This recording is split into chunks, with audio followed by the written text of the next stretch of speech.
Welcome back to the Dynasty Arsenal podcast, episode 21.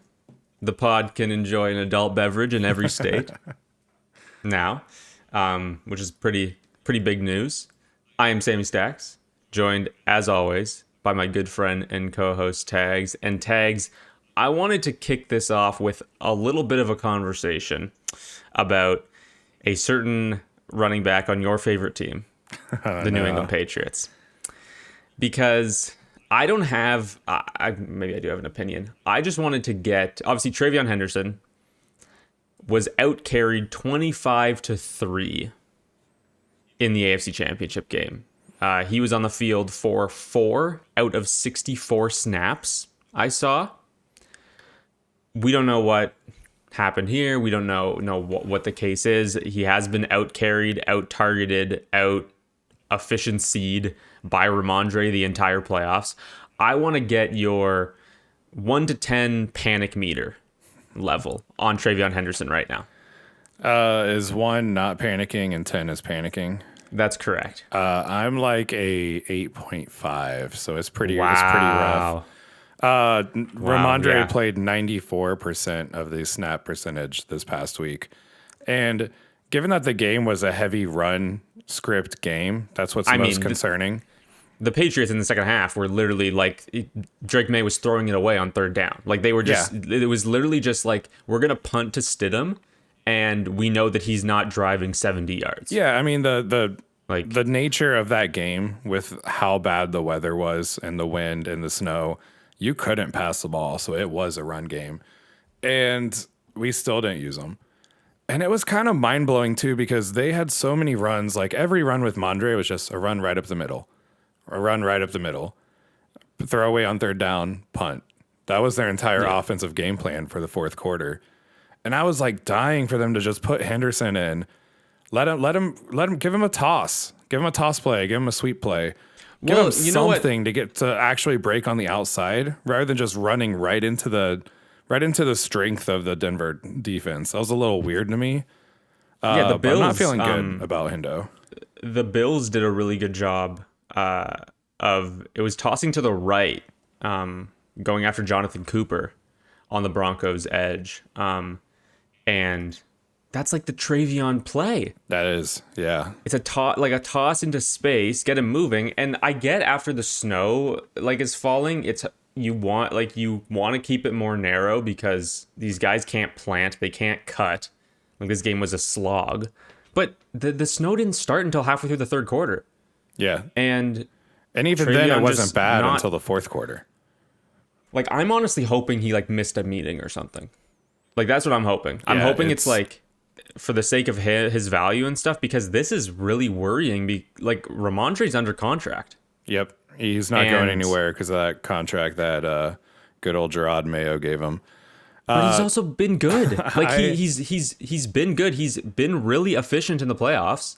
He's been really good as a receiver, which is that's kind of like Hendo's bread and butter, is being great in the passing game. But he's not even being used in the passing game. No, and Ramondre's good at it. Our hope was that he would get an Achane kind of workload, where it's give him 10 to 15 carries and then give him 5 to 8 targets a game.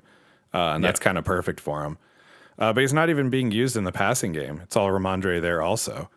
And you'd think in the fourth quarter, where it's all right, ball security is on the line. 1 fumble gives away this game. 1 turnover screws it. And they trust Mondre over Henderson, who never fumbled in college. It's just very bizarre, but I actually had this conversation literally before this podcast with our good old friend Jeremy. And we're both on the same line because he was trying to sell Henderson to me in a league. And I'm just man, I'm trying to get out from him in a lot of leagues. I don't mind him in best ball. I'd keep him in best ball because I think the upside for big plays is just huge. Yeah. But Mondre is going to be there next year. And it seems like they value Mondre higher than Henderson, which in that case, it's why did you guys draft Henderson? If you don't think he's clear cut better than Mondre when you draft him, why are you taking him off the board at the early second round? It's just very weird. Yeah, because obviously I think we talked about going into the playoffs how when we did the grading the rookie class, how we were interested to see the usage in the playoffs. I know that was something that I mentioned. Like I'm interested to see how they split this backfield with both guys healthy in the playoffs, and I did not expect this at all. I mean, even when Ramondre was fully healthy during the regular season, Travion was getting more work than this. And I think you laid it out as he doesn't need to be the 75% of snaps guy as long as it's like 10 carries, 5 targets, right? He can do a lot with 15 opportunities.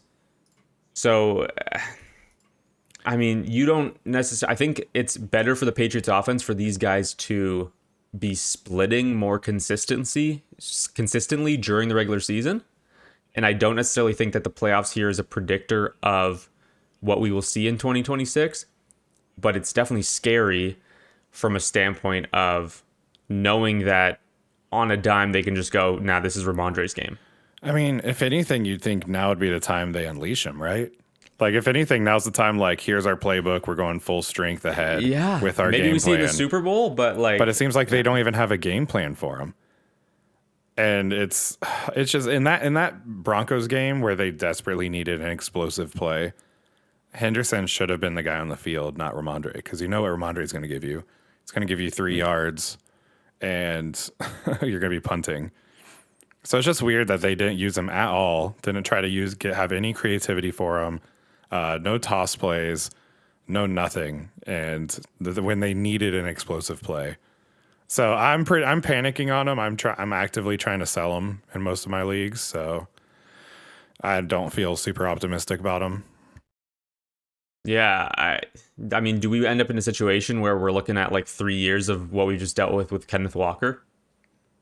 Like where the usage is just infuriating, even if you can see plainly that one guy is more talented than the other.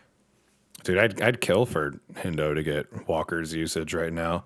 With Charbonnet injured, but I mean, like even before the injury, like he's still. But Walker was terrible for fantasy this year. Yeah, like you couldn't start him because you had no idea what was going to happen, and Charbonnet was getting all the goal line stuff. It's a similar situation where you have the potential more explosive running back, but then you have the bigger goal line profile, short yardage type of guy that's getting enough work that eats into it. I mean, yeah, Travion's got to improve something to get on the field more because, yeah, I don't know. It's a really tough one. We're going to get into the mock draft. You want to know what's pretty crazy right now?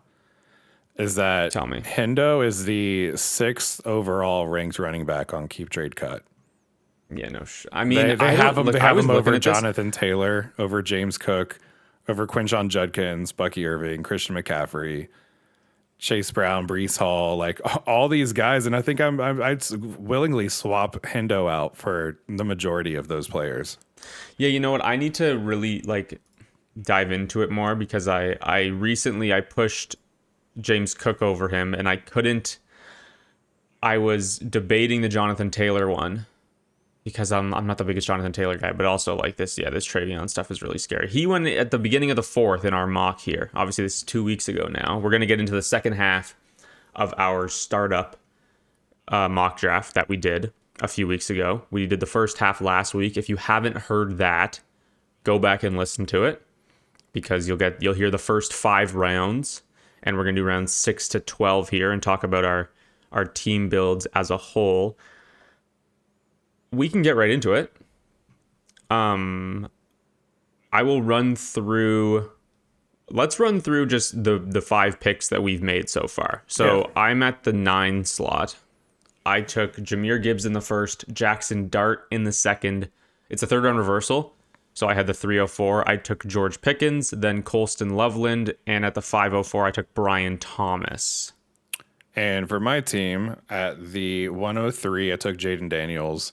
At the 210, took Devon Achane. The 310, I took Bo Nix. The 403, I took the 103 rookie pick. And then at the 510, I got reunited with my good old pal, Marvin Harrison Jr. Fate is a funny thing, isn't it? You know, we all knew as soon as it got to the start of that round and we saw Marvin there, we all knew it was going to happen. was like, It Tag's was gonna just take him. destiny. He can't quit him.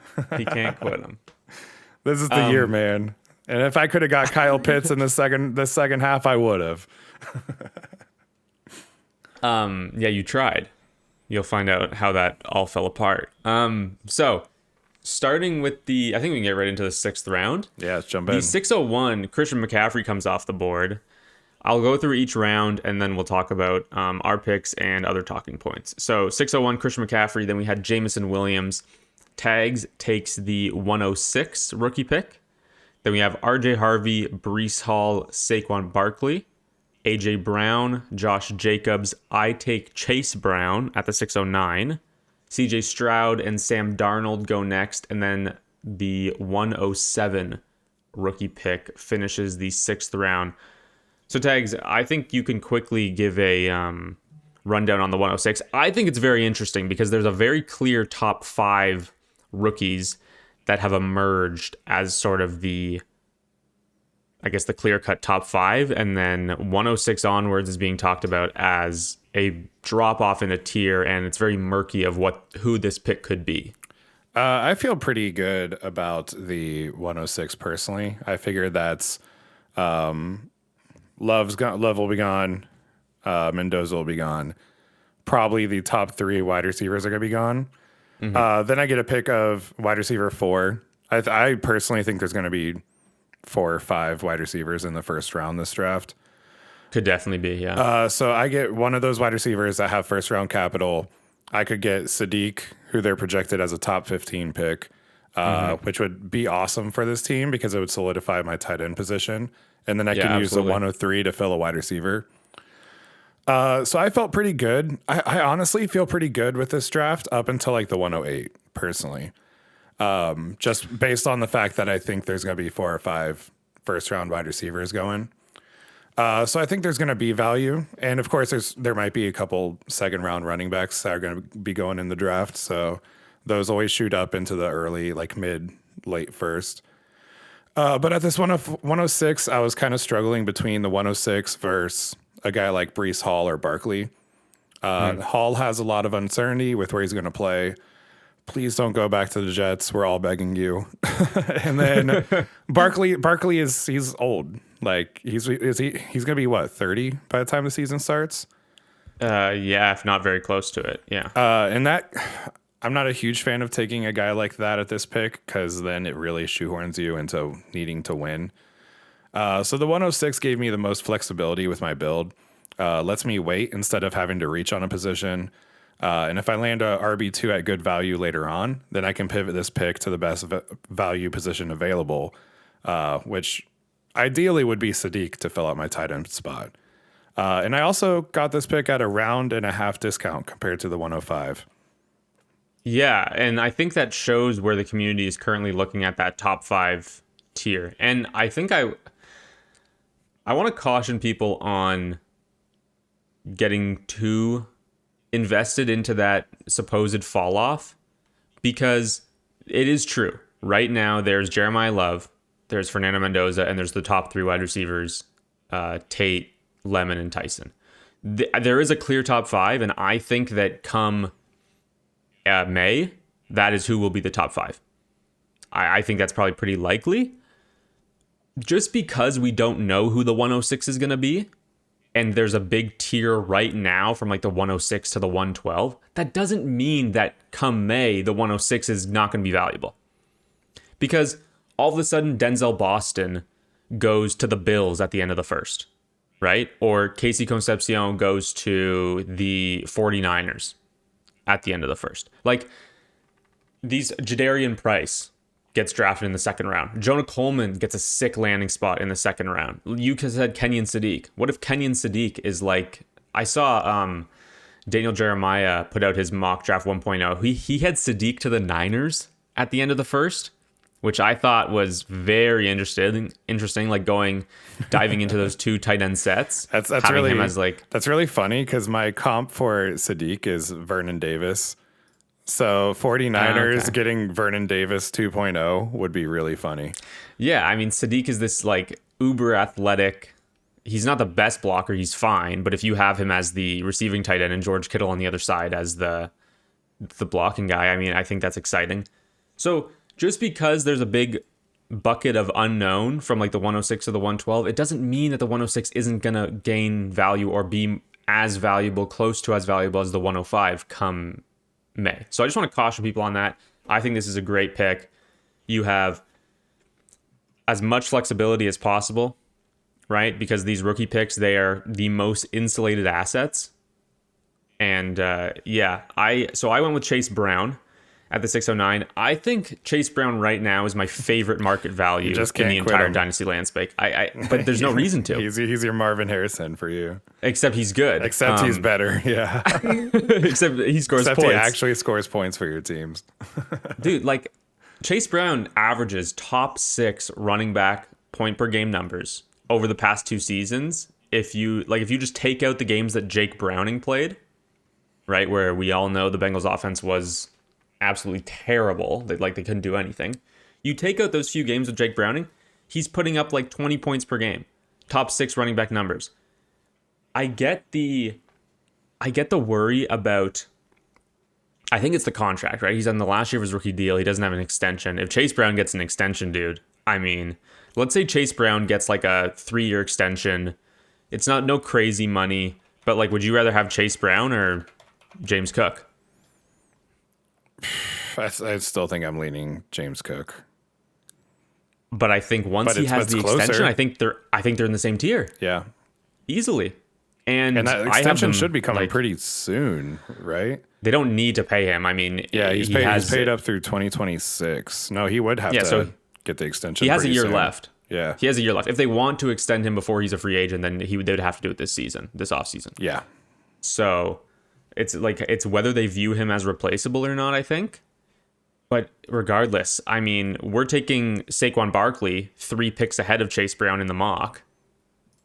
Do they not like they're both giving you, let's say Chase Brown doesn't have a contract extension. We're looking at 1 year of Chase Brown, right? That's what you're looking at with Saquon. I don't think you can look at Jacobs far beyond 1 season, right? He's 28. So I think this is an incredible value. I'm trying to buy him everywhere, even though I already have a ton of shares. I mean, this is a guy who he was going mid-second round of redraft leagues last year, looked at as a RB1 for redraft, and I think it'll be the same thing in 2026. So I think you're going to get a huge year from him. Other talking points of the round. Christian McCaffrey is interesting. Do you like this spot? Early 6th at the 601 for him, given it's kind of like you got to play it year by year? I do, because I think his game translates well to for another 2 to 3 years, because he just gets so much work in the passing game. And even if his carry percentage drops a bit, say Brian Robinson starts picking up more workload next year, I'm not that scared, because he's still going to get 6 to 10 targets a game. So I like his price here. If I'm pushing my chips all in, I would be enticed to grab him at that spot. But the problem with if you're spending a top 6 pick on a running back who's going to be 30, you have just pigeonholed your build into needing to compete in the next year or 2. Ideally that year. It speeds up the timeline of your team so fast when you take a top 6 draft pick and spend it on a guy that's a 30-year-old running back. That's kind of why I avoided him and Barkley, because I'd rather be fluid with my team and be able to pivot to a long game if needed, rather than pigeonholing myself by round 6. And this team at the 101 took Josh Allen, right? Obviously a contending asset. They took Jonathan Taylor and Kyron Williams right before McCaffrey. So this is a team that is looking to push the chips in right away, which is a perfectly fine strategy, because obviously nothing's guaranteed. But if you win the chip in year 1, most of the time a payout is 8? I think the average would be 8 times your buy-in. Yeah, covers you for quite a while. So you're it pays for the, but also you could just fall on your face, and McCaffrey could have one of his injured years, which happen a lot, right? Over the last, since his second year in the league, Christian McCaffrey is either, tags, he's either the running back 1 or 2, or he plays less than 7 games. There is no in between. There's no in between. He wins your league or he loses it. So, and at this point, it's disastrous if you lose a year of production on CMC. Especially when he's gonna his 30-year-old season. Imagine, like if he tears an ACL, whatever it is, if he tears an Achilles, like we're looking at career over. So if you're taking him with a top 6, one of your first 6 picks, that puts a lot of pressure on you winning this year and him not getting injured, which is a little bit of a scary place to be. But he's so good when he's healthy. Like he can win you that ship and put his team on his back. So I think it's a high risk play, of course, and I think it's an interesting conversation about how you value this sort of asset in a startup versus once the league is established. Because like on my contenders, I'm happy to pay market value for Christian McCaffrey if I need a running back. Yeah. Right. Or if I want to, push my chips in because my team is already established. In a startup, you're right. You're pigeonholing yourself. If I'm looking at a team that's a contender and that's built up a lot of value, I'm a contender, right? So I can pay the price for Christian McCaffrey. Yeah. Here, it's what you're sacrificing instead, right? And one of the things I've learned from doing, I've probably done 30 or 40 startups by now. Yeah. One of the things I've learned over that time is that I value flexibility in my builds up until like rounds 10. So I'm wanting my build to be as flexible as possible so I can pivot either way. And then once it hits round 10, then I just take, best player on the board. It doesn't matter if they're 29 years old. Doesn't matter if they're 23. And a lot of times you can fill out a good roster. You can have a good long-term build and then pick up a lot of vets in round 10 and later. And it turns out you can push for a playoff year 1. And that's what we're aiming for. We just need to get to the playoffs. Yeah, absolutely. The rest of the 6th round, there's more trend of those competing assets coming off the board. Saquon, AJ Brown, Josh Jacobs. It was the round of the running back. We had CMC, Harvey, Hall, Barkley, Jacobs, Chase Brown go off in that round. So that seems to be the highly competitive round where if you're trying to go for the playoffs, that's your round you need to cash in. Mm-hmm. And then the 107 goes at the end of the 6th round, which I like that value as well. I think somebody will definitely stick out as a good value there. This, at least for me, I'm sure we're going to get into this conversation in a round or two. For me, this is my cutoff for quarterbacks. CJ Stroud at 6'10", Darnold at 6'11". Those are the last of the comfortable quarterbacks that I would be with having as like my QB2. The rest on the board have a lot of question marks. They're very young, not sure about contracts, injured. Don't know if they're going to retire. There's all the quarterbacks out there that have question marks, and that 6'10" Stroud and Darnold are kind of the last of the safe quarterbacks that I would be happy with as a QB2. And we'll get into this convo, I'm sure, with your next few picks. How I ended up building my team. Even with Stroud or Darnold, honestly, like I'm not comfortable trying to compete without a QB3 to rotate in, because I mean, Darnold's game log this year. Like, I know he's in the Super Bowl and he's great. Dude, this guy, he has 1, 2, 3, 4, 5, 6, 7 games under 10 fantasy points. Like, that's just unacceptable. You can't win. You're not going to win anything doing that, right? You might as well play a tight end in your super flex. Like, seriously, it's not quarterback numbers that he's putting up. So I'm lower on Darnold specifically. Stroud, I think that there's more room for bigger consistent performances just because we have seen it. But hey, Superflex, man, people they want their quarterbacks, and yeah, it'll be an interesting conversation about what I ended up doing. But we can get into the 7th round. At the 701, Sam Laporta comes off the board. Then we have Cam Scadaboo, Jalen Waddle. I took Travis Hunter at the 704 as I cringe. Devonta Smith, Michael Wilson, Cam Ward, At the 707, the 108 rookie pick goes off the board next. Ricky Pearsall, the 109 is what you took at the 710, stacking on with your 103 and 106. Tucker Kraft, and then Bryce Young. So I'll talk about Travis Hunter quickly. We had a 30-second clock. This was the first pick where I was like, oh shit, oh shit, oh shit, oh shit, as it was winding down. Obviously I took Brian Thomas 2 rounds before, which makes this incredibly complicated. Is there a like more risky and volatile 2 wide receivers from the same team that you could possibly draft? Like, I'm looking at Marv and Michael Wilson, who kind of went like adjacent to the Jags guys. I think that's like a similar situation where like we have no idea what's going to happen here.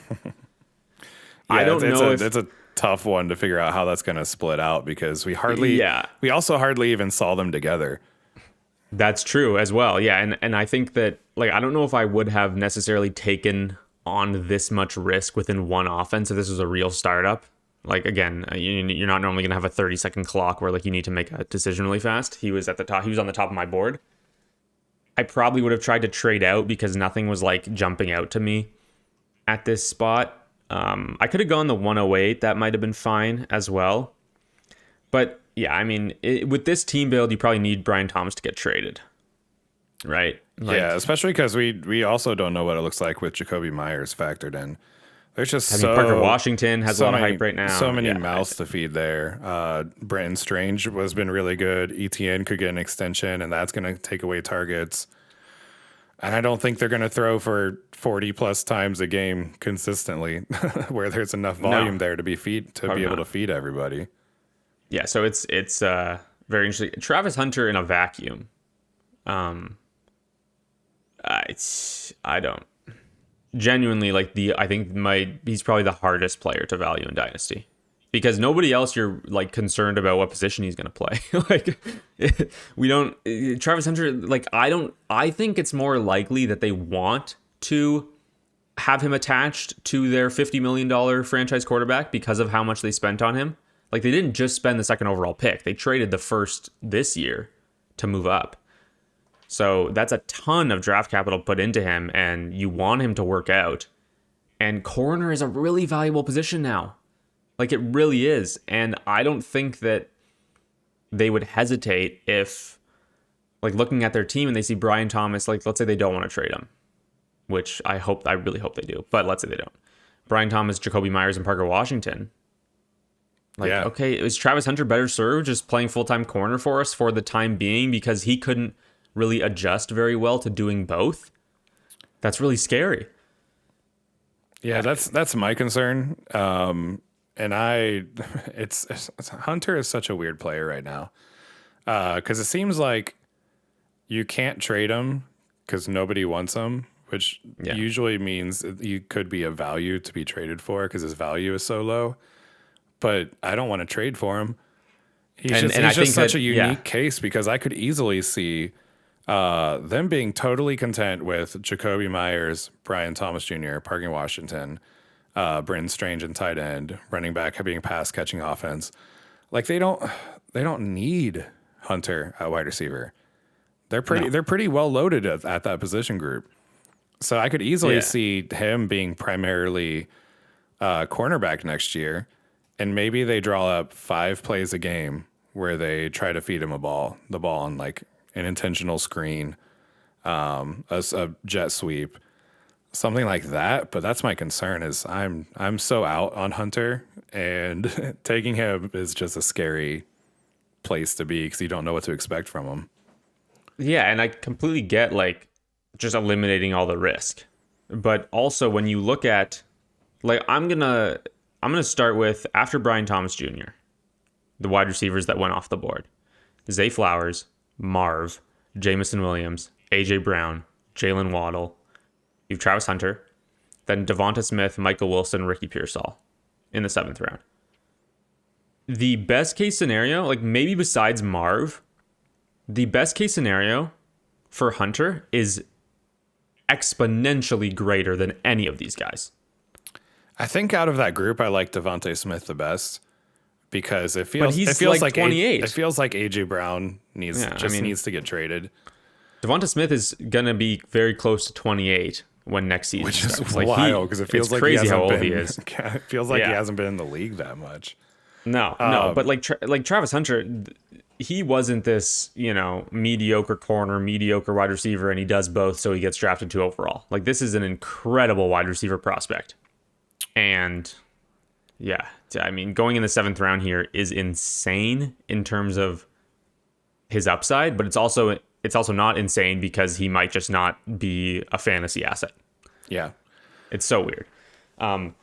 You went with the 109 at your 710. I want you to quickly touch on stacking these rookie picks, because you took 3 within the first 7 rounds. Clearly going for a sort of a build that you can be patient with. So I've done this in startups before, and it's kind of my favorite way to play it is that I like taking the rookie picks earlier with my top 8 picks. And then there's a lot of valuable players and useful players you can find later in the draft, kind of rounds 8 all the way through sometimes 14 to 15. You can find players that are going to be starters in your lineup. So a lot of times I like taking the rookie picks early and then seeing how my build kind of finishes out, being able to snipe starting players in the later rounds. Because if I can fill out my lineup and then have 3 first-round picks to kind of add on top, it gives me so much flexibility to just take best player available in the draft, which is my favorite way to play rookie drafts. If I don't have positional needs, then I can just take best player available, best value, or I can trade it for the best value. So I love having the flexibility. I did mess up this round because I was eyeing Tucker Kraft this whole time, and he was buried on the ADP. I don't know if you saw the tight end ADP when we were drafting. Okay. He was not even listed in the next whole run of tight ends. So he was buried pretty far deep on ADP. So my thought was, I can take the 109 here, and Tucker Kraft's going to make it back to me. But it turns out we're drafting with some pretty savvy people. Yeah, there you go. So Tucker Kraft got sniped right after my pick. I was pretty bummed by it. But I liked the 109 because I liked a lot of the players that were still on the board. So I felt like I could kind of punt this positional pick, take a pretty fluid asset, and then see how the board would fall to me in the later drafts and be able to kind of fill out my positional groups from there without having a real need. So that's why I took the 109. Gave me optimal flexibility with my build, and I feel good about it. But in hindsight, I probably would have taken Tucker Kraft there. Yeah, and I think that some people maybe get caught up in, I don't want to take a 3rd rookie pick here because it kind of like sets me up to be a rebuilder. Meanwhile, it's the middle of January, and we have so long until the rookie draft. These picks are going to gain value. Like I said, they're so insulated. And we see picks get traded while they're on the clock all the time. Yeah, for players. There's a lot of time. Like, I don't necessarily even consider this like I'm taking 3 rookies here. Because those picks are still going to be valuable in the draft. And if anything, I like holding that ammunition after the draft because there's some teams that might miss out on a position group that's going to be available in the rookie draft. And they're going to have to trade for those picks to be able to fill that need. Sometimes the board just doesn't fall the way you need to in a startup draft. And you might be completely locked out of tight ends or locked out of the running backs. So there's going to be teams that have needs going into the rookie draft, and having the ammunition of that draft to be able to move it for other players is just so valuable because at that point you're holding all the chips, and yeah, absolutely, you're able to kind of move that pick into another asset that's going to be valuable. So it doesn't even necessarily mean that I'm taking rookies there, but I like having the assets there to be able to make other deals happen later on. Well, and let's say you did take Tucker Kraft here, right? And then at the 106, Kenyon Sadiq is the best available. and you want Kenyon Sadiq, so you draft him. Now, if you want to move off of Tucker Kraft, you need to find a team that needs a tight end. Whereas, if you have the 109, the 109 is whatever the team trading for it wants it to be. And so it's immediately more desirable than any asset that goes around it because it's whatever, it's in the eye of the beholder, right? That could be Ty Simpson if he gets early second round draft capital. That could be a late wide receiver. That could be a second round running back. There's so many things, right? Yeah. There's also a lot of tight ends I like still on the board here. So if I end up taking the 109 here, and then I could get at this point in the draft, there's Pitt still available, Gadsden, Kittle, Ferguson, Kincaid, and Britton Strange, like a lot of useful tight ends they're going to be start worthy. So I kind of just want to keep punting on the positional need and taking the most fluid asset because I could be totally happy with getting one of those tight ends later on. And then that gives me even more flexibility with what I want to do with that 109. There's one other point in the draft that I want to touch on quickly, and it's Cam Scadaboo. I think this value is nuts, honestly. If I wasn't so high on Chase Brown, that would have been my pick at the 609. Can you explain to me why Cam Scadaboo goes 2 rounds behind Quinshon Judkins? That is pretty wild considering Scadaboo was so much better than Judkins. And the offense projects to be better. The injury was basically the same. Scadaboo's injury was worse, but it also happened like 3 months earlier. Yeah, which is huge. Why does Judkins go with the 412 and Scadaboo falls to the 702? Yeah, I felt like Judkins at the 412 was a little bit of a stretch, especially given like these names are on the board later on. Yeah. Do you think, not comparing it with Judkins, do you think the 702 is a fair spot for Scadaboo, or do you think that's too high? I think it's too low. Okay. Where do you think he should be projected? Do you think, because you took Chase Brown at the 609. I can tell you exactly where I think he should go. Would you rather have Chase Brown at the 609 or Scadaboo? I'm guessing Scat. No. I took Chase Brown because I like him over Scat, but it's not a slight on Scat. Like Scadaboo, I have Scadaboo as my 44th overall player. So I have him at the end of the 4th round. Yeah. So I would take him like in the same range that Judkins went. And Chase Brown, I would take ahead of that. Like Chase Brown, I got, like, in my opinion, of insane value on Chase Brown. But the Scadaboo thing, do people think because he's a 4th round pick that he's going to be like cast aside because of the injury? Like, I don't understand. Tracy still has 2 years left on his deal. We know that Scadaboo is better than Tracy. This offense projects to be good. Malik Neighbors coming back. John Harbaugh providing stability. Like, I don't know what's not to like. I think it's really just concern about the injury because we have seen it where it takes an extra year for the running back to actually recover. And maybe people are worried about, he already wasn't winning with speed. If this drops him off even more, maybe that's bad. But also I would counter with, if he's not winning with speed, then I don't really care if he gets a little bit slower. I was going to say, Scat's not a speed guy, so... No. So, like, if he gets a little slower, then is that even a bad... Like, is that... Well, obviously, it's not a great thing, yeah, but is it... I think the biggest concern is him being able to make cuts quick enough, because he's not a fast guy, but he is quick. He did get in and out of his cuts pretty quick as a receiver. So I think that's my biggest concern, because Scat was used a lot in the passing game.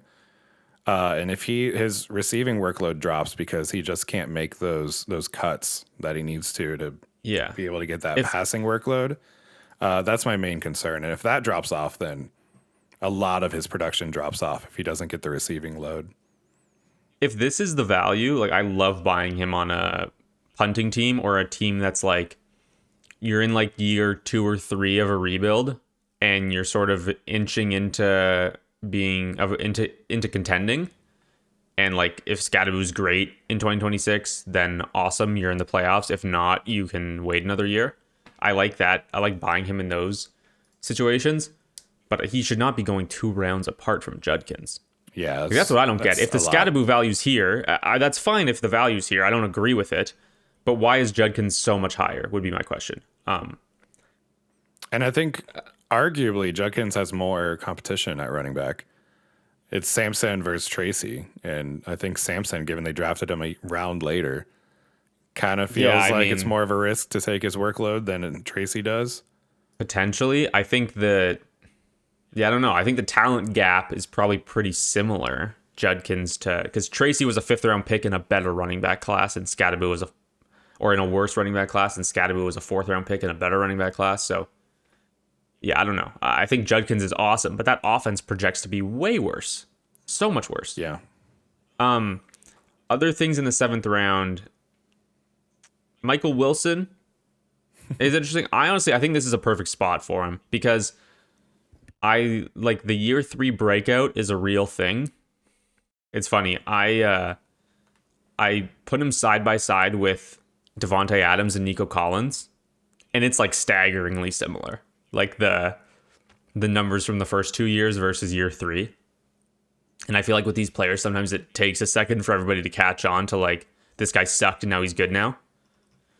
Michael Wilson, it's a little bit of a specific case because we've mentioned Jacoby Brissett was pacing for 700 pass attempts. Like, that's just not sustainable. It's not going to happen. Whoever is the quarterback there. But I mean, he was great. You can't argue with 16 points per game in the Jacoby Brissett starts. Like, you just can't. That can't be completely washed away with, the passing volume will decrease. So I like him here inside the top 30 wide receivers. Yeah, it's an interesting spot for him. Nothing else really. I guess Cam Ward getting Dable could be a value jump there. Yeah, that happened today. It's not confirmed. It's if the Raiders don't get him as head coach, he'll be the offensive coordinator in Tennessee. As a Titans fan, that excites me a ton. Just with what he was able to do with Josh Allen. And obviously it fell apart as a head coach in New York, but he did good things for Jackson Dart. Like he was the one who sort of engineered that seamless transition that we saw when nobody thought that was possible. Like Jackson Dart coming out, it was like, this guy's a project. He needs to sit. And then he's starting week 4 or whatever it was. And he looks great immediately. Like a lot of that is day ball. And I think he kind of fell into the Jackson Dart focus and kind of lost the rest of the team and eventually loses the job, right? But I'm really excited if that's the case for Cam Ward. This might even be a little early, though. Like 7th round, there's a lot of like solid names on the board, and we don't know what Cam Ward is. Yeah, if it was a little bit of a punt pick, I guess. But again, it like could also be like a little bit of panic given that Stroud and Darnold went off the board, and then you're looking at Ward, Bryce Young, Daniel Jones, who knows what's going to be happening there, Tyler Shuck, who knows what's going to be happening there, Kyler Murray, which we'll get into, who knows what's going to be happening there. So I guess at least with Ward, it's like, well, I'm at least guaranteed a starting quarterback, and I can maybe flip him if it doesn't look great this year. Yeah, and maybe like I haven't even had a lot of time to think about this because the Daboll news like just happened this morning. But does Brian Daboll give you that sort of like confidence that it might take a little bit before he's tried again as a head coach? Right? Like you have these guys who, Josh McDaniels, where it's like, okay, no, this guy's a coordinator.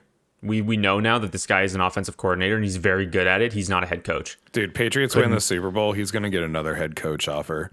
Oh my God. It's going to happen, I'm telling you. When will they learn? He can't keep getting away with this. He can't keep getting away with this. I mean, just a disaster. I mean, Robert Kraft has to just go down to his office and be like, look, Josh, I know you want the money, but think about this. Yeah. The situation's perfect in New England. It really is. Like, whatever. We don't need to talk about that. On to round 8. Yeah, really quick. I think this is a little early for Ricky Pearsall. Same. I'm also just so out on Pearsall. Like I don't want. He may be talented. I don't want anything to do with him. He's done good things when fully healthy in spurts. Obviously, like he gets shot last year. He looks great at the end of the year. He gets propped up this past offseason. He looks good to start, and then he has this stupid PCL injury that lingers forever. Even when he comes back, he's not really doing anything, but he has 2 good games. I don't know. I don't know. I just think it's a little risky for. It could pay off hugely though. You could see the year 3. It's funny how he's going into year 3 and it doesn't even feel like he's played a rookie season. No, he's hardly played anything at all. He hasn't done anything. Yeah, exactly. Okay. Round 8 starts off with the 110. Then we have a pair of free agent running backs, Javonte Williams and Kenneth Walker. DK Metcalf, Daniel Jones, Devontae Adams, Tyler Shuck, the 111. I take Kyler Murray at the 809. Then we have Travis Etienne, huge, getting into the 8th round. Nice, good for him. And the 112 at the end of the 8th round. So why don't you quickly walk us through your Ken Walker pick here? Yeah, I mean, I was pretty stoked with the value here. 25. Vindicated on Sunday, by the way. What a game from Ken Walker in the NFC Championship. That play where he got the ball at the goal line and immediately there's like four Rams players right in his face. And he just like hits that next gear, bounce to the offside. He's gone. Like I haven't seen that speed from him, and he's got it. He's just so elusive. He's good at making tiny cuts that just gets him an extra few yards. It sucks about the Charbs injury because I feel fairly certain that the Seahawks are going to re-sign him. We've been talking about this a lot now because we were both very excited. Yeah, where it's for like him to just go somewhere else. Like they use Sharp enough and they value him enough that they're not going to pay Kenneth Walker big running back money to be in this committee to use him. Like he would get a bigger offer elsewhere that the Seahawks wouldn't want to match.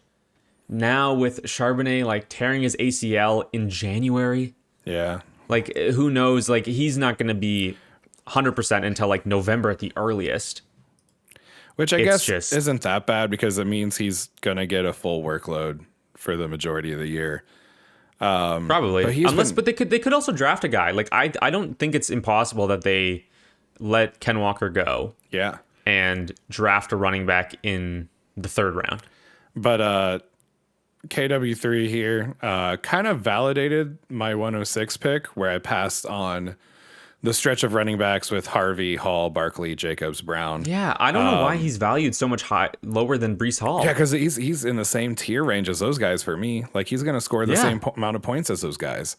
And Breece Hall is so like they're both dependent on landing spot, right? Absolutely, yeah. Barkley's older, Jacobs is older. He might only have a year left with the Packers. I guess Chase Brown would be the guy that would be enticing out of those. So I feel like you got the best out of that running back group later on. But that's kind of why I pivoted and why I kind of like taking the rookie picks first, because you can get value later on in the draft. And when that happens, it makes those rookie picks so much more valuable by not being tied down to a position group. So getting KW3 here locks down my running back room with him and Achane. And then I have so much flexibility with these rookie picks, with having those two out of the way. And it also helps that it's a down running back year for the rookie class. So I love getting KW3 here as my running back 2, and then being able to be flexible with all my other picks. Yeah, it's sort of like 2 years ago, the 2024 offseason, where like Saquon, Jacobs, Derrick Henry, they all moved teams, and there was nobody in the rookie class, right? Like it was like Trey Benson was the RB1. It's kind of similar to that. Obviously, you have Jeremiah Love, but outside of that, it's a big free agency year and not a big draft year. So I think that these free agent running backs have a lot of room to gain value. I went with Kyler Murray at the 809. And I think this is an interesting one. We've talked a lot about Kyler Murray this year because it's we don't know exactly what happened in 2025. I don't know if I want, like, if I'm like the conspiracy theory type of guy where I think that a team could sort of mask a benching with an injury. I think maybe I don't want to believe that that's a thing that happens. Maybe I'm being naive. I don't know. My favorite was when Sleeper announced that he was like, Kyler Murray out with an injury, and then parentheses it said soft benching. Yeah, just engagement farming. I just think that I don't think there's a world where he's not a starter in 2026. He's too talented. We've seen it too much. And you know, these coaches, these offensive guys, they have these huge egos where they are, you know what, I can fix them. I can fix them. It's like it's a toxic relationship. Yeah. And I'm here for that if the toxic relationship produces fantasy points and Kyler Murray can run around, and I don't have to take a swing here, but this is a perfectly fine swing to take on quarterback 2. I paired him with another guy later on who we'll talk about. But I'm fine with the swing here. I don't really care if it's Arizona or elsewhere. I think that he'll be a starter, and I'm happy with that in the 8th round. Yeah, he just didn't look good this year when he was in. And as soon as he went out, that Cardinals offense got so much better, which kind of says a lot about Kyler. He's just 5 inches taller. It's literally like you just need to figure out how to work with him with the height disadvantage, you know, because but a lot of short guys can't figure it out because it takes a very specific offensive coordinator and system to be able to work for them. And it's just hard to play quarterback when you're 5'10", 5'11", behind an offensive line of like 6'7" guys. Like you just physically can't see where your receivers are going to be. So we're very different on this. I'm very out on Kyler. I think he gets a starting job somewhere else, but I don't think that means he's automatically going to be productive. Because even this year, in the 5 games he started, he was barely putting up QB2 numbers. He was QB 14, QB 23, 14, 17, 21 before he got benched. So very mid. Very mid. Yeah. Especially when you have rushing upside and you're only doing those numbers. He's not even doing Justin Fields numbers. At this price, I'm getting a quarterback 2 in my quarterback 2 slot. Like 4 picks before JJ McCarthy and Matthew Stafford. I get being out on him as he was going in the 2nd round of startups 2 years ago. I get being out on him as a franchise elite perennial QB1. But at this price where he's QB 24 off the board, I feel like all the risk that you're worried about is baked in. You know what I mean? Yeah, I don't hate the price here. I think my point is that if I'm in a startup, I really want my quarterback positions, both 1 and 2, locked down, and I don't feel comfortable with him as a long-term option. Yeah, he seems like a season per season thing, and I feel like every year you're going to be trying to figure out how to replace your QB2, and replacing quarterbacks in Superflex is really hard. It's very difficult. In a startup, personally, I don't mind the price there. I think it makes sense, but I just my philosophy is I'm not leaving round 5 without my QB2. We can jump into the 9th round. Nothing else of huge note in the 8th. And we ramble as we always do, and so we got to motor through these last 4 rounds. I kind of like Shuck at 807. I do too. I would have taken him. I don't know if I would have taken him over Kyler. It's close though. I probably would have, because he's gonna have another year as a starter, and he was low key balling out. Like in his starts, he was QB 11, QB 22, and then he was QB 12, 7, 16, 15, 9, 4, and his final stretch of the season being the starter there. And he passed the eye test for me. Like he has a slight rushing upside. But he can sling it. He had a game where he had a couple games, 333 yards, 2 touchdowns, 308 yards, 282 yards. So we know he can put up the volume and he can sling it when necessary. So I kind of like Shuck at that 807. And if that's the price I have to pay, like Devontae Adams went 1 pick before him, I'd gladly trade Devontae Adams for him. Yeah, especially if you need a quarterback. I think this team took him as the quarterback 3, which is interesting. But yeah, I like the upside shot there. I just don't know. I think the ceiling is like Baker Mayfield, where he's kind of mid, and then like 1 year if he throws 35 touchdowns, he'll jump into quarterback 1 conversations. Yeah. Which is at this price, I really like it. I do really like it. Other than that, we can get into the 9th round. DeAndre Swift goes first. I mentioned JJ McCarthy, Matthew Stafford. I took the 201 rookie pick. Then we had Zach Charbonnet, who obviously wouldn't go here now, I don't imagine. Kyle Pitts, and tags melted into his chair.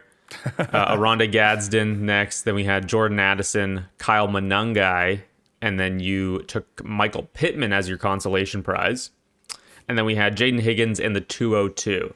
So real quick on the 201, I just didn't love any other values on the board. I mean, I think I was looking at maybe Kyle Monangai there, but I like getting a rookie pick. Just to have have my fork in the, I don't know what metaphor I'm going for here. This is terrible, but I like to be a part of the rookie draft. It's nice to have a pick. And I like fork, the value fork in the pie. What is that? Yeah, is that what it is? That's definitely not a saying. I don't know. We're making it a saying here now. I'm in there, Don't forget about me. I mean, and me taking Pitts is like having the fork in the toaster. That's exactly right. Yeah, no, that's good. That's really good stuff. No, but the 201, it always, the early second, I can trade it for, I only took 2 running backs in this draft. So maybe I end up trading it for DeAndre Swift or Kyle Monangai or something like that, right? So you would have taken Pitts, I'm positive, but you end up with Michael Pittman. Michael Pittman. I would have taken Pitts or Gadsden there for what it's worth. Yeah. You know how I feel about O'Roan. So this was kind of this eighth from the 8th round on was when I pivoted to, all right, let's see what kind of a team I can build without using those rookie picks. And Pittman was the best value here. I was looking at someone who could solidify my wide receiver room. It was between him or McLaurin for me. And I'm taking the 2-year age difference, and I'm taking Pittman. And I think he's going to be one of the main targets in the offense next year. I think Warren does nothing but help him, kind of frees up some space for him. And he's got solid wide receiver 2 upside. His logs were in PPR, he was wide receiver 8, 13, 22, 20, 14, 3, 9 until Daniel Jones got injured. So yeah, he was balling out when Daniel Jones was healthy. And I think he's still going to be the primary target earner in that offense next year. And he slots in as my projected wide receiver 3 on my team, because I'm assuming I'm going to get one of the top 3 wide receivers with that 103 pick. And as wide receiver 3, I love that. Yeah, I really like the value too. However, I think that, we can be honest with each other and say that you only took him because his name was as close to Kyle Pitts as you could get. It's the closest I could get, man. I was like, I guess I'll settle for half of it being Pitt. You couldn't get Pitts, so you took Pittman. This is the You're on to me. You understand my drafting strategy now. How dare you? I see through you. You can't hide. No, I like the pick. Yeah, the tight ends, I think it's fine. They're upside shots. Kyle Pitts, maybe he goes somewhere else. Everybody knows I love Kyle Monangai. Jaden Higgins, in line for a big year 2, maybe. Who knows? We'll have to see. Maybe Tank might be back this next year. We'll see if he actually comes back or not. Such a sad story. I love Tank Dell. He was awesome. Other than that, yeah, we can just breeze into the 10th here. So we had the 203, Terry McLaurin, Michael Penix, and Malik Willis, which is really funny to see those 2 quarterbacks next to each other at this point. If somebody told you that a year ago, wild, that Michael Penix and Malik Willis would be taken back to back in a startup. Cortland Sutton, Woody Marks, Derrick Henry, Jacoby Myers. I took DJ Moore. Then we had Trey Benson, Brandon Ayuk, and Alec Pierce, who I'm seeing people are talking about he's going to be in line for a huge payday. That'll be interesting to talk about. But you took Michael Penix as your QB3 in the 10th round. Yeah. Talk to me. If I'm being honest, if I'm looking at Penix versus Cam Ward, Bryce Young, Tyler Shuck, Penix is probably the top of those 4 for me, and I'm getting him 3 rounds later than most of those guys. I feel like Penix is guaranteed the starter for the Falcons. He had a good year last year until he got injured. He threw for almost 2,000 yards, 1,982 yards, 9 touchdowns and 3 interceptions on 8 games played before getting injured. The main concern is that he had games where he just vanished. He scored single digits 3 times in those 8 games. Yeah. The upside, though, is that he scored over 25 points 3 times in 8 games. So I felt like he was the best value on the board. He's the best trade piece available at this point in the draft. I like him better than Malik Willis because we don't know if everyone's guessing Willis is going to get a contract and a starting gig. We don't know for sure, and I'd rather take the sure thing with Penix with Penix loaded with those offensive options, getting a new head coach. I just like him better. I like him better than we're looking at Cortland Sutton, Jacoby Myers, DJ Moore for wide receiver. We're looking at Marks Henry for running back. I felt like Penix was the best value on the board, and it gives me the best trade piece later on if I need to flip him, but it also gives me quarterback security. So I loved his value here. I like the pick. I am perfectly fine with the pick for all the reasons you listed. My only question is, I think that in certain instances, you have been this guy's always injured guy. So what is I guess obviously it's the 10th round and and it's a quarterback, but what is this is the 3rd ACL tear. There's concern. So what he's the starter if he can play. Yeah. There's definitely concern, but at the 10:03, it felt fairly easy for me. Yeah. And like I said, this is the best trade piece available, and I'm probably going to be actively shopping him whenever he has big games. So that would be kind of his role in my roster is I'm going to be trying to trade him for let's say a Zay Flowers or a Ladd McConkey or Marvin Harrison, even though I haven't drafted him already. That tier of wide receiver when he has big games and if a team is quarterback needy. So I feel like I can easily tier up the 10:03 pick to a better pick using Penix as that kind of leverage. I took DJ Moore at the 10:09. I just like the idea that he ends up somewhere else this offseason.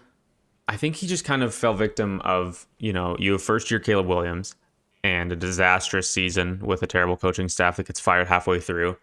And then Ben Johnson comes in and he wants to build from the ground up and he drafts 2 weapons with his first 2 picks. And DJ Moore just wasn't really a Ben Johnson guy. He wasn't really in his plans. And I think that obviously the attitude has been a point of contention with him as well. But for me, all the talent is still there. And I think in a better situation, he's still, he's going to be 29, but I think that he could still have a big year in him. And he's my wide receiver 4 here on a team that is, I don't think my team's in contention mode, but if Brian Thomas bounces back and if Travis Hunter plays and, DJ Moore is he's kind of like my Michael Pittman, where it's like he's going to fill out a wide receiver slot. And, if things break right, then he could help on a contender. I like acquiring him on contenders right now as a low-level flex because his value's in the toilet. He's your wide receiver 3 when Travis Hunter declares as a pure cornerback. He's my CB2 behind Travis Hunter. That's right. We're playing. This is an IDP draft, right? Yeah, I am killing you guys if this is IDP. Yeah, but I think it's a fine pick. I hope he gets moved somewhere. Like this, I like this little depth contending wide receiver range. Right, we had Terry go, Sutton, Jacoby Myers right before him. He's a similar age and he has the contract with Jacksonville. Brandon Ayuk, I mean, God, I'm in on Brandon Ayuk. I don't know why. I don't know what's wrong with me. Brandon Ayuk doesn't even want to play football. Well, I think that he will. I think he'll have a change of heart. I think that we don't know what happened, right? Besides the fact that people say, oh, he didn't show up to meetings or he, who knows what the full story is there. I just think that he's too good of a player to be buried this far. And he's going to be fine. Like there's no risk about the injury going into 2026 because it's so long ago now.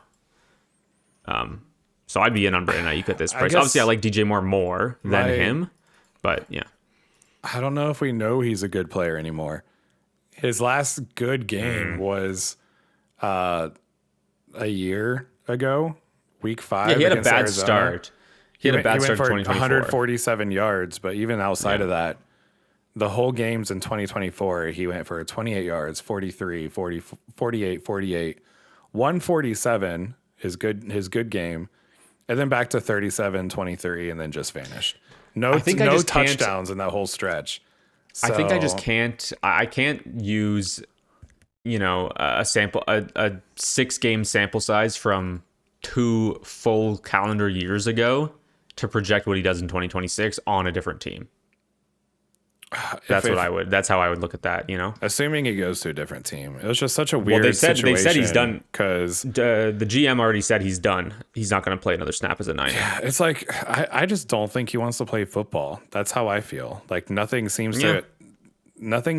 to point to the fact that he actually wants to play football at all. But we also don't know what happened. Like maybe there was like some issue with the rehab that set him back and he didn't agree with the doctors, or like there's so many things that could have gone into him not playing in 2025. Yeah, it's just very, very bizarre. I just think he's so much more talented he's the potential is so much bigger for him than it is for like Alec Pierce or, these guys that go around him. Even though he's going to be 28. See, I would take Alec Pierce over Ayuk easily. And the guys who went after him, like Xavier Worthy, taking over, and Wan'Dale Robinson, Christian Watson, Golden, Godwin. I feel like I can Alec trust... Pierce is going to be like... I feel like I can trust all those players more than Ayuk does. Alec Pierce, I am like so far not in on this. I think he's going to be like... I think it's going to be like Gabe Davis. Like he's going to like get a contract and he's going to be hyped up, or like Diami Brown, where like he'll probably make more money than Diami Brown did, but I just don't think he's going to do anything. I think the situation was absolutely perfect, and even then he put up like 5-6 good games, and his best game was week 18 where nobody was playing. It's just into the 11th round though. The 204 goes off the board first. Then we have Xavier Worthy, Bashal Tutin. I took Wan'Dale Robinson to play slot corner for my team. He's a little too small to play on the outside. So he's going to play in the slot. Christian Watson next. Then we had Dalton Kincaid, Jalen Warren, Matthew Golden, Tua, who goes to the Jordan Love, Malik Willis team. You took Chris Godwin. Then Jake Ferguson and George Kittle round out the 11th round. So for me, Wan'Dale... I'm not super excited about him going somewhere and, in free agency if he leaves the Giants and repeating what he did in 2025. But it's nice to know that he has 1,000 yards in him, right? And we know that he's a PPR monster. As a flex option, he's young, he's 25. I think this is a fine value for him. Yeah, I like it. And he was like a wide receiver 1 for most of the year this year. Granted, he didn't have really Malik Willis, or not Malik Neighbors, or really Scadaboo. Like he kind of popped off when Scadaboo went out.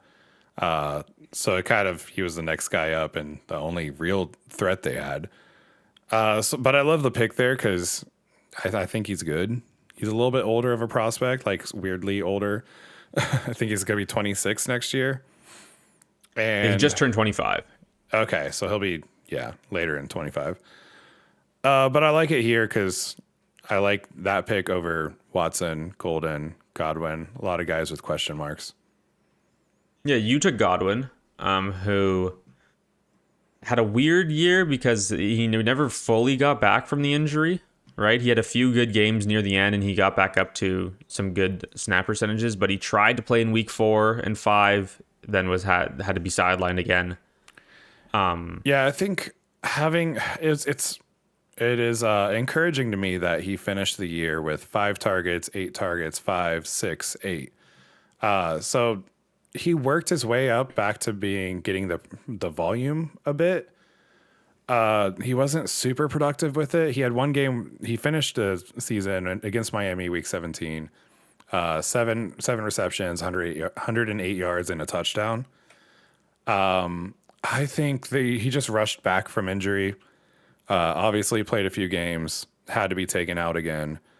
I think another year removed from that injury, and he's going to be starting off next season pretty hot. And we don't know what's going to happen. Like Egbuka just dropped off the face of the earth. We don't know what his role is going to be next year. We don't know if Mike Evans is retiring. Baker took a big step back in production. Hopefully he can be more productive next year. And I like him as a flex shot because he seems like I was really debating between him and Jawan Jennings here. Because I like Jawan Jennings' situation also. But they're both kind of the same to me. They both will pop off some weeks. Sometimes they won't. And I kind of like Godwin's situation a bit better.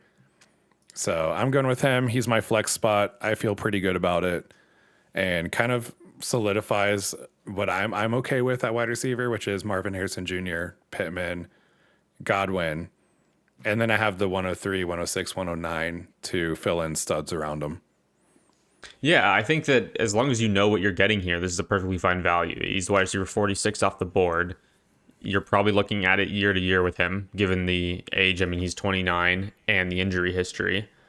But he could he's about to be 30. He's just about to turn 30. He signed for 1 more year.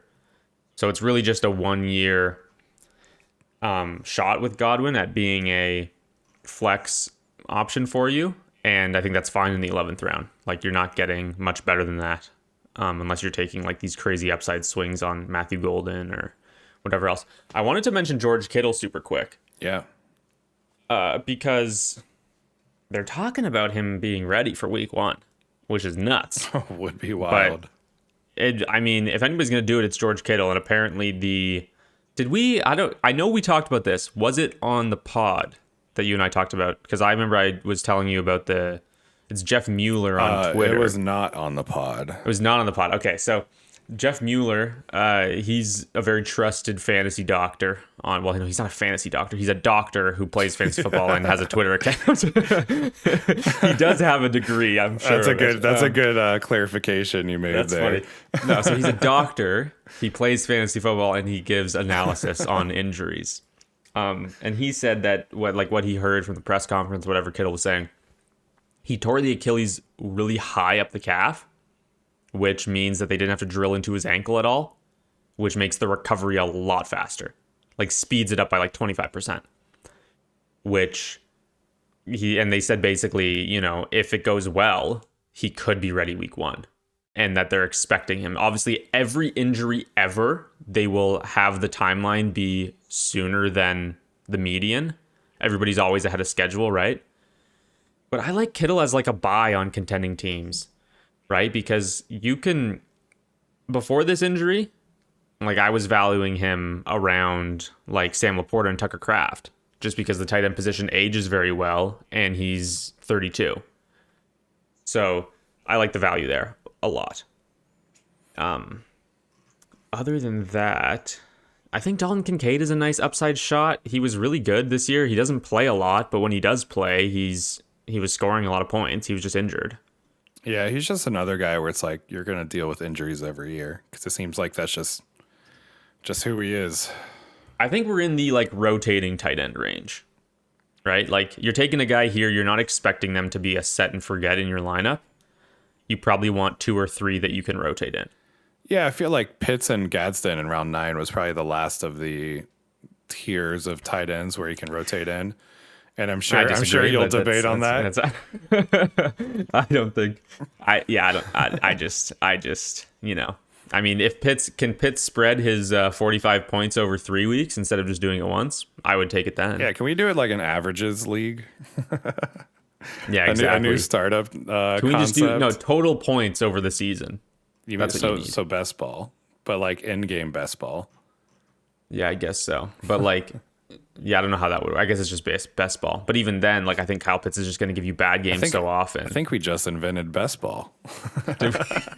We should. That's such a good bit, man. Like that is hilarious. With Gadsden though, I think he's a guy. And the thing is that with McDaniel, I do have to like flip the script here a little bit because McDaniel does excite me about him more. Because he's the exact, like, dude, he's Jonnu, he's Waller. Like, that's what Gadsden is. He's a big receiver. He's just a big wideout. He's not a tight end. And that's what McDaniel loves. And so he's kind of tailor-made for this. And it's a little unfortunate that I was, like, so down on him because a freaking OC hire completely changed my opinion. It does. Go back to the episode of Things We Learned. An OC hire changes everything. Well, you know what? There you go. And I think that it's not guaranteed that he is the guy because there are other tight ends that McDaniel has had that he hasn't done anything with. So I think Gadsden has the potential for it. Obviously I was all in on Waller. Waller also was never valued anywhere near this point. So, but we're not talking about the 9th round anymore. The 12th round, real quick. Juwan Jennings, Stephon Diggs. You took Blake Corum. Then we had Chuba Hubbard. The 205, Rico Dowdle. So the Carolina running backs going off the board. Khalil Shakir, Mason Taylor, your guy. I took Mac Jones. Then we had Romeo Doubs, Jaden Reed, and the 206 was the last pick of our draft. Touch on Blake Corum. So unfortunately, my app crashed at this point in the draft, and I couldn't get this pick. I forgot. I would have taken Brenton Strange here because I feel like he's a good tight end one. I like that. And that would really solidify my whole roster, really. Because I could basically tread out there a squad that I'm like fairly comfortable with. And then I get to add on the 103, 106, 109 as kind of a sprinkle on top. So Strange would have kind of solidified that position group for me. So then I have the flexibility to not have to kind of dial in and bank so much on getting Sadiq in the draft. I'd be pretty comfortable with Strange as my tight end one. But honestly, with the Corum pick, I'm kind of jumping on board the Corum train because he's looked really good this offseason. Yeah. And we've seen him start to creep up into the 40% snap share percentage with Kyron. Kyron obviously signed the 3-year extension. Yeah, that's the part that's weird because like I don't see. It's hard to see a path for volume. Exactly. It would have to be a situation where both of these guys are super productive. Yeah, but he is going to be the most valuable handcuff back heading into next season, I would imagine. Probably. I mean, at least the one with the most upside if the starter goes down. Like, I think maybe you have... Yeah, no, genuinely. I think that you're probably right. Yeah, so I don't hate Corum here, but I was going to go Brenton Strange. And the app sabotaged my draft. Yeah, out to get you. Brenton Strange over Mason Taylor? Your boy? I know. I don't want to talk about it, okay? The Jets. I just pulled up Mason Taylor's profile on the draft board, and he looks so disappointed in me. Yeah, you should have taken. He's like, come on, man, Brenton Strange over me.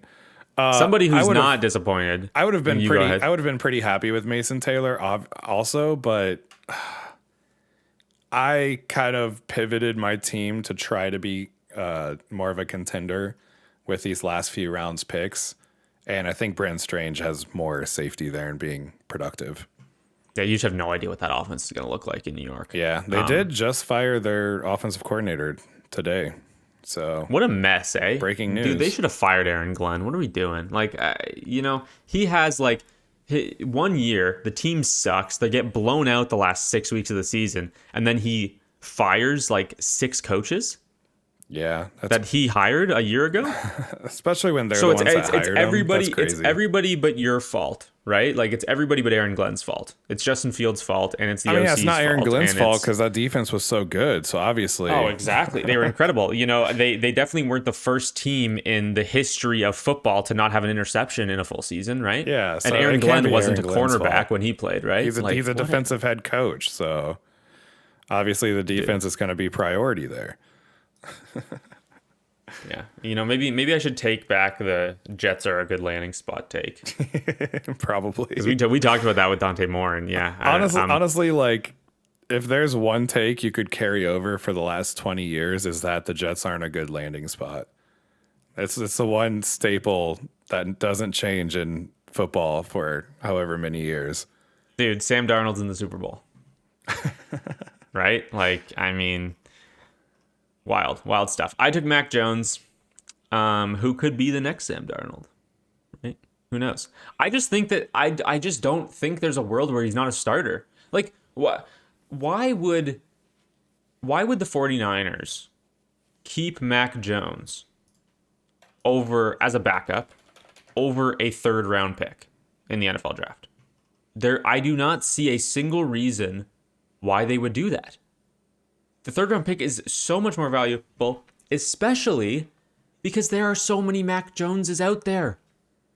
Kyle Shanahan can just go grab the next one like he did with Sam Darnold, right? Just rinse and repeat and just keep getting 3rd round picks by rehabilitating. You talk about it all the time, the Kyle Shanahan school of quarterbacks who don't know how to quarterback. Just just rinse and repeat that. Trade for JJ McCarthy next. I don't know. Like keep just doing this. Get the pick. Get a new backup. They found right. Like Mac Jones. They found the infinite pick glitch. Exactly. Infinite pick glitch. This is great. Mac Jones clearly is not this uber talented, great quarterback. He was really good in this system.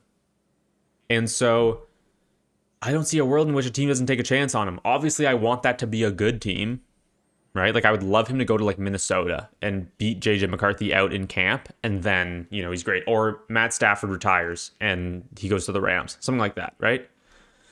But pairing him with Kyler Murray as my quarterback 2 potential, I know you said you want to solidify it. I think that if the value is there, I like to do that. For me, it didn't happen. And so I am perfectly happy leaving a startup with Jackson Dart, Kyler Murray, Mac Jones. I am very comfortable with that. Yeah, and, I don't think a team would pay a 3rd round pick for Mac Jones personally. Really? Yeah, I think that's too hefty. You need quarterbacks, and there aren't any. Like the Jets, what are they gonna do? Obviously, I don't want them on the Jets, but I'm saying that teams need quarterbacks, right? And I wonder what kind of contract Sam would have Darnold to come with that, because you don't trade a 3rd round pick for a quarterback that doesn't have a long-term contract. So it would essentially be a sign and trade. And I'm curious what Mac Jones would actually sign a contract for. Like, what would his market be? So Sam Darnold was traded. This is right before the Jets drafted Zach Wilson, right? He was traded for a 6th round pick, a 2nd, and a 4th. He was traded for a 6th round pick in 2021, a 2nd, and a 4th in 2022. And I think that Mac Jones showed more in 2025 on San Francisco than Darnold ever did with the Jets. Like, the Panthers were taking a shot on a guy who had looked terrible, but was highly drafted. I don't know, man. Like, wait, who traded for him for a 2nd? The Panthers. And that was when they ended up with Sam Darnold and Baker Mayfield on their roster at the same time. And then they sucked and you're talking about, I thought you were talking about Mac Jones. I was very confused. No, Sam Darnold. Sam Darnold, I was comparing the failed quarterback getting traded because that was the only one I could remember off the top of my head. But I mean, if Sam Darnold got a 2nd, a 4th, and a 6th, how is Mac Jones not worth a 3rd? And it's in like, he's under contract the same way that Sam Darnold was. Sam Darnold was under his rookie contract, so maybe that changes things because it's cheaper. But Mac Jones isn't making a lot of money. So, yeah, I mean, we just differ there. I think there's like a 90% chance that he's a starter. Yeah. And we'll see. I'm curious what his trade market would be, because obviously I think it helps him that Sam Darnold did so well with the Seahawks. So it definitely helps that trade. But, and the Seahawks, like, they weren't seen as this great system for Darnold to fall into after he had been rehabilitated. Yeah, weren't we concerned about their offensive line?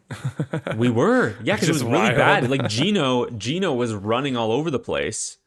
in 2024, and we were more excited about Geno on the Raiders than we were about Darnold on the Seahawks.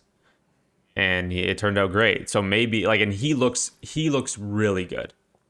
Like Darnold looks very, very good. Like a lot better than he did at the end of the year in Minnesota.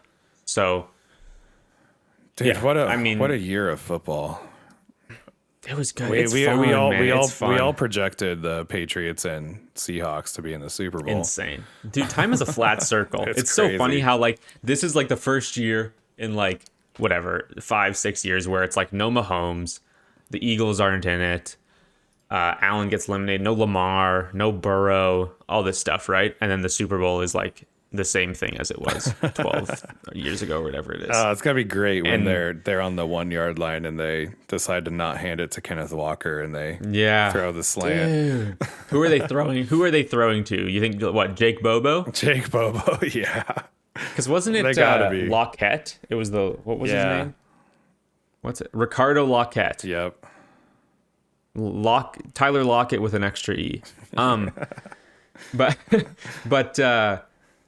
yeah, man, it's time is a flat circle. You have the Patriots Broncos AFC Championship game.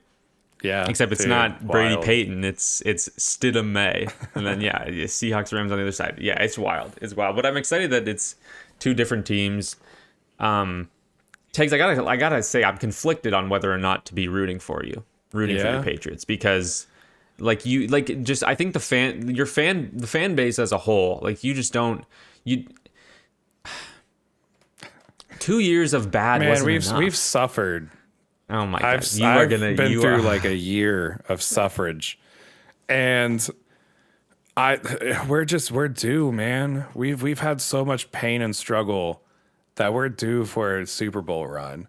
You know what? This is good because there's too many Patriots fans that are defending. You need to just lean into it, you're doing right now. That's what you need to do. You gotta double down on it. Yeah, you can't. When everyone's oh, you guys had two bad years. I'm I know. Can you believe it? Gosh, but we made it through. You just have. You're talking to a Jets fan, and it's you guys do this for longer than 2 years. You've been bad for longer than 2. How does that work? How does it? You guys were in the Super Bowl last year, right? My memory's a little fuzzy of. The Patriots are bad, so I wasn't watching. Oh, I watched every game, and it was not fun. But you know what? We're fun again. That's why. You know what? That's why you don't like Mac Jones. You saw him be bad, and Mac you can't Jones, get it out of your head. I hate Mac Jones with the fire of 1,000 suns. Yeah, he is dead to me. I refuse to acknowledge him even being semi-good. So, yeah. So that was our startup mock. That was a lot of fun. I like talking about going through the values and some team building strategy. Next week, I believe we are going to do a rookie mock. Yeah, that'll be fun. Just all on the pod, going one for one, talking about a little bit of a bigger intro to the class now that we know a little more. We know who's declared. We know who's going back to school.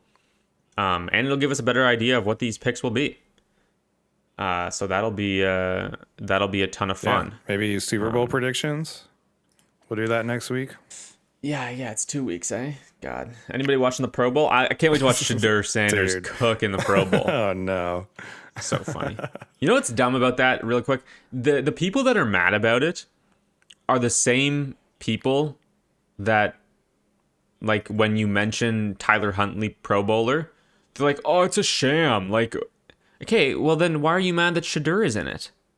Just treat it like what it is. It's a bunch of guys playing dodgeball. Don't take it seriously, and then you won't be mad that Shadur's in the Pro Bowl. I think the problem is that, in the early 2000s, the Pro Bowl was a badge of honor. It was oh, this guy is a 6-time Pro Bowler. That meant a lot. Now it's just doesn't have that much meaning. Players opt out of it all the time. It just doesn't matter in the career of a player. Yeah. All-Star games have just fallen off a cliff in general, I think, in every sport. I'm a big hockey fan, and the NHL All-Star game has become this gimmicky 3-on-3 tournament where it used to be an actual hockey game. The NFL's the same way. Like they're not even playing. They play a little bit of flag, and that's it. Yeah. Whereas, before, and that's why guys opt out of it. And I think the timing is so dumb. Putting it the week before the Super Bowl, where like May, who should have been a Pro Bowler, can't go. Like that's just dumb. Give them an extra bye week. Put it in the middle of the season, and give them a fine if they go on vacation instead. That's what the NHL does. And everybody who gets into the All-Star game actually goes. See, but I'm like the opposite, because like the NBA All-Star game is so early in the season. It's like the halfway point of the season. It's like how can you claim as like an all-star when you've only played half a season? You just can't look at it like an actual accolade, I think, is the difference. I think we need to stop considering, because nobody wants to get hurt, nobody takes it seriously. And so I just won't. I'll look at all pros, right? Obviously there's less of them.